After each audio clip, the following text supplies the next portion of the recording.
Being an enormous comic book fan, a fan of superheroes, whether it be DC Comics, Marvel Comics, independent comics, it does pain me that I do have to acknowledge that the vast majority of people who are aware of these heroes and these stories, at least nowadays, that awareness comes from movies.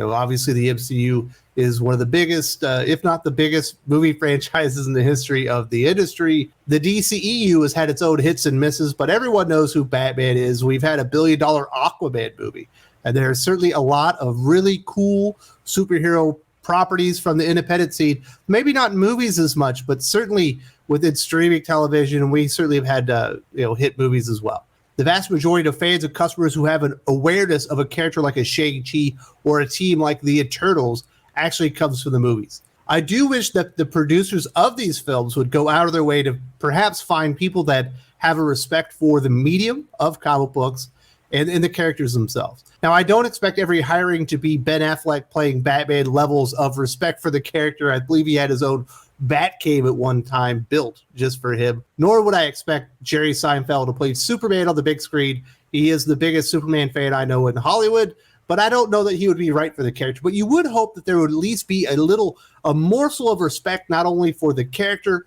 where they came from, and certainly the fans. Simu Liu, the star of Shang-Chi, and from my perspective, the reason most people even know the name of Simu Liu is because of the movie Shang-Chi that he starred in.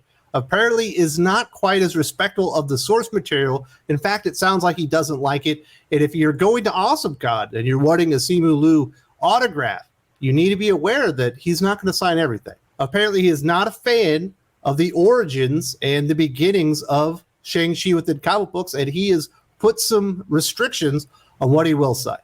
I think this is lame, to say the least, especially for the amount of money they are charging for people to get an autograph from Simu Liu. I think when you're charging $150, you can bring anything to the table and he should sign it, whether it be a baseball bat or an old Shang-Chi comic book. I do have more information about his appearance at AwesomeCon and some of the restrictions on Simu Liu's autograph sessions. Simu Liu, the star of Marvel's Shang-Chi and the Legend of the Ten Rings, is appearing at the combined Ace Experience AwesomeCon event held in Washington, D.C. on June 4th. However, the restrictions as to what Simu Liu will and will not sign suggest all manner of issues, despite a Simu Liu autograph costing fans $150. I will say this up front, Simu Liu he's a grown man. He can charge $150 for his autograph, and he can certainly put restrictions on him. I just happen to think that putting restrictions on your customers that are there to kind of celebrate you and the film that you're associated with is stupid. I think it's lame. And I think it's the worst kind of virtue signaling. There are Marvel Comics fans or comic book fans that have probably waited their entire lifetime to see their favorite Marvel Comics hero on the big screen, Shang-Chi. In fact, I think a lot of them probably thought they would never see it. He's not really an enormous character within Marvel Comics themselves and hasn't had a lot of associations with the Avengers over the years and certainly isn't a part of a lot of classic Avengers stories. But they got their movie. And I imagine this is something they were excited for. And a lot of them probably actually like the portrayal of Shang-Chi by Simu Liu himself, who, without this movie, as I mentioned earlier, nobody would know who he is. Yes, he had a recurring role or a starring role on Kim's Convenience in Canada, which is kind of weird because I believe he's Chinese in ancestry, but he's playing a creator that one. And I don't know if everyone knows this, maybe, with the viewing audience, but Chinese people and Korean people typically don't like each other. Same thing with Chinese people and Japanese people and Korean people.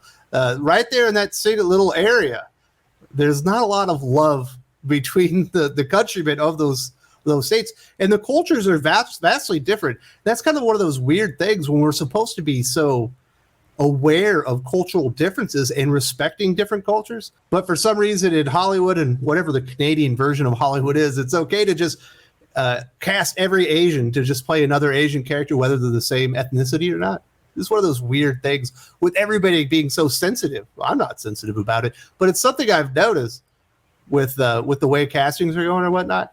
So Simu Liu has worldwide recognition at this point to a degree. He's not an enormous star. I think he's gotten a couple of opportunities after this because of Shang-Chi, but because of the Shang-Chi appearance and the character itself and the history of the character. But apparently he does not like this because they go on to explain what the restrictions are. The show states that Simu Liu will not sign any Master of Kung Fu comics or other comics deemed offensive. All autographs from Simu Liu will be signed in English only. Shang-Chi first appeared in the Master of Kung Fu comic books that were published by Marvel Comics from the 70s through to the 80s, 125 issues in all, a considerable run. The vast majority of Shang-Chi appearances were in those issues, and Simu Liu has made it clear that he won't sign any of them. I hate to break it to Simu Liu, but you are intrinsically combined with the history of Shang-Chi, whether you want to admit it or not. You might not like those 125 issues, as I stated, the vast majority of every single appearance from Shang-Chi in Marvel Comics, but they're a part of your legacy now too, whether you accept it or not. And to state that if you've loved Shang-Chi since its very beginning, and your favorite issues were in those classic runs in the 70s and 80s, he will not sign your comic book even for $150. It's a slap in the face to the people that made him a star. Marvel Comics and their characters and their universe, which obviously has been translated to the big screen by Marvel Studios and the MCU, but the customers who got the awareness out there and let their friends know, you know what, you haven't heard of Shang-Chi, but he is a great character and he's somebody that you're going to love, and you should give this film a chance.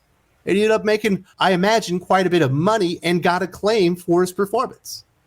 You don't have to like everything that the character represents, and if there's a specific issue here or there, I could understand his objections. I do know that a lot of people do not like the way that Fu Manchu was portrayed throughout history. Obviously, that character hasn't only been associated with Marvel Comics throughout history.